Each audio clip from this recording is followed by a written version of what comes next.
Hi, this is Ben Jackson with the Illinois Bankers Association Government Relations Team. Over the weekend and during this week, we've focused a lot of attention on the closure of Silicon Valley Bank and several others. While there's not a big reach for those institutions in Illinois or the Midwest generally, certainly policymakers in the media, lawmakers, regulators have asked us a lot of questions about what's happening in real time. We've spent a lot of time on regulatory briefings with federal regulators, the U.S. Treasury, FDIC, and others. We've kept in very close contact with state regulators as well, and with key legislators here in the state of Illinois.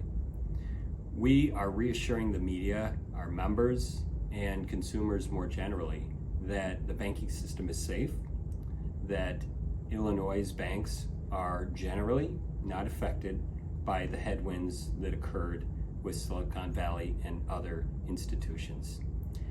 Their makeup is generally different, and their customer base is much different than what we saw in Silicon Valley and others.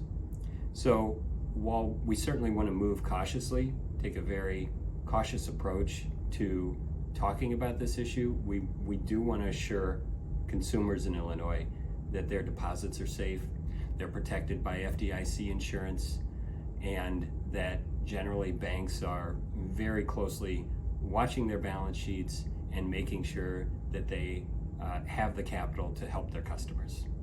Banks are generally well capitalized in Illinois, and we believe that'll continue.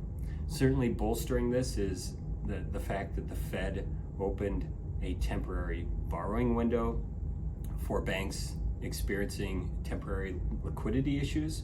We think this is an important step to underpin the stability of our banking system.